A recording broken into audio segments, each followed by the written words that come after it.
Trump lies so much that it's hard to tell if he's telling the truth or not.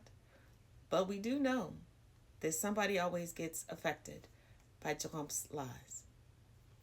But you see the headline. You know how this goes. Let's get into it. Retired Lieutenant General Dan Raisin Kane, the nominee for Joint Chiefs Chair, on Tuesday disputed President Donald Trump's claims that he donned a MAGA hat when they met in Iraq. For 34 years, I've upheld my oath of office and my commitment to my commission, Kane told Senator Roger Wicker, Republican out of Mississippi, during his Senate Armed Services confirmation hearing, and I have never worn any political merchandise. The hearing, a high stakes moment for the Trump fired former Joint Chiefs Chair General C.Q. Brown in a purge of Pentagon leaders, centered on whether Kane could serve as an apolitical military advisor. No. No.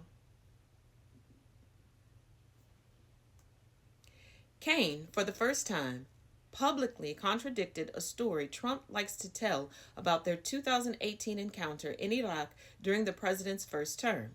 Kane, according to Trump, said, "I would kill for you, sir," and slapped a MAGA cap on his head.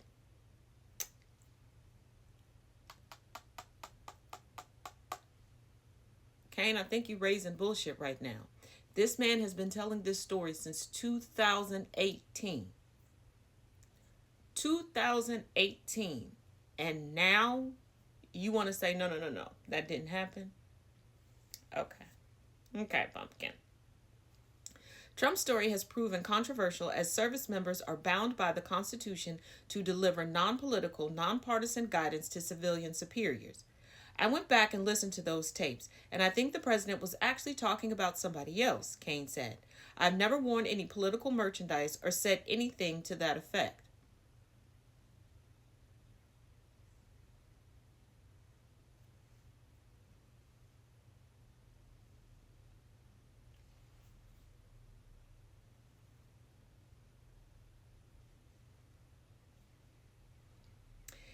Kane pledged to provide independent military advice to the president, even if he didn't want to hear it. Still don't believe that.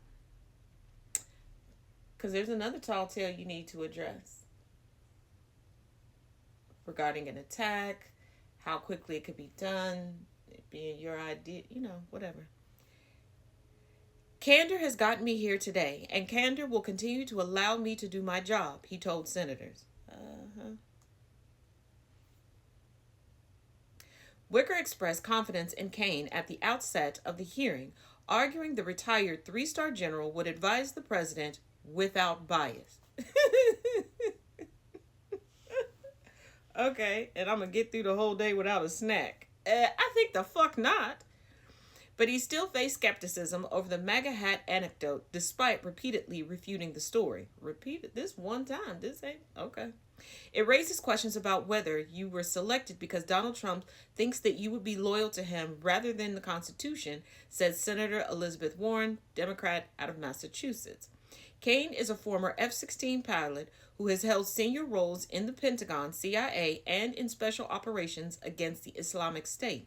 He retired last year and has never held the four-star rank that is typically a prerequisite for the role of Joint Chiefs Chair.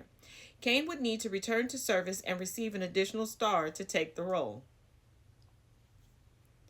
Just underqualified everywhere. You look to the right, look to the left, look up, look down, just underqualified. He has since become a partner at venture capital firm Shield Capital, became committed not to work for a defense contractor after his Joint Chiefs term is up. Kane said he is an unconventional choice for the job and did not angle for the position or see himself in it before Trump selected him. He did not indicate why Trump might have chosen a retired officer. A bullshit! You angled, twisted, and turned yourself for this, but okay. Okay, if that's what you want to. Okay, we'll go into a little bit more in part two. It'll be linked in the comments. Part two. Senator Mazie Hirono, Democrat out of Hawaii, warned that providing frank advice to this president hasn't gone well for others. She's not wrong. She's not wrong. She not wrong. Trump dismissed Brown without cause and retaliated against former Joint Chiefs Chair General Mark Milley, with whom he clashed, by removing his security detail, clearance, and Pentagon portrait, she said.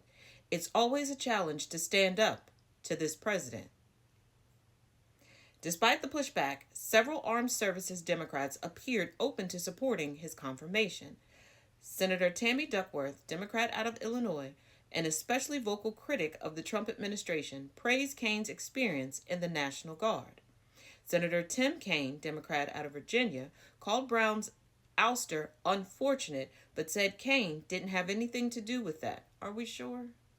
Are we, though? He noted the nominee has seen the breadth of our military mission as an active duty and guard officer. Kaine sidestepped questions on whether national security leaders should have used a Signal group chat to discuss military plans in Yemen, citing the Senate Armed Services leader's request for a Pentagon Inspector General probe into the episode. Is everybody forgetting what they did to the Inspectors General? Never mind. Okay. Asked if a top military advisor should have been part of the conversation, Kaine argued it was a partisan political chat, and so the joint force should not have been represented in there. Kaine, who served as a military liaison to the CIA before retiring, did note the military must protect sensitive information about its operations. So you know that what they did was wrong, but you're not willing to say it.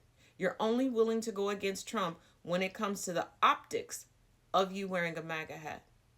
And that, just like all the other cronies, you don't want to fully piss him off. And you know that whatever he tells you to do, you're going to do. With a sprinkling of what you want to do. Because that's what's been going on with this current administration. They'll carry out some orders from Trump and the Heritage Foundation. They'll cover for Elon.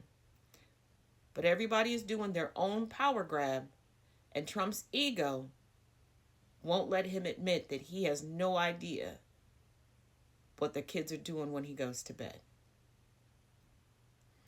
What I will say is we should always preserve the element of surprise, and that should translate across every information domain and format, and never put our war fighters in any harm's way, he said.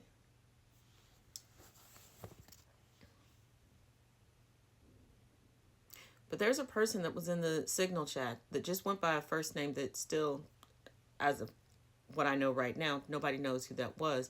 And there was someone who has not completed their confirmation in that group chat, amongst many, many others. But you don't want to speak up on that. You want the Inspector General to look at it. One of the Inspectors Generals that this current administration claimed were fraudulent and not doing their job and were a waste of taxpayer money. So which is it? Which is it?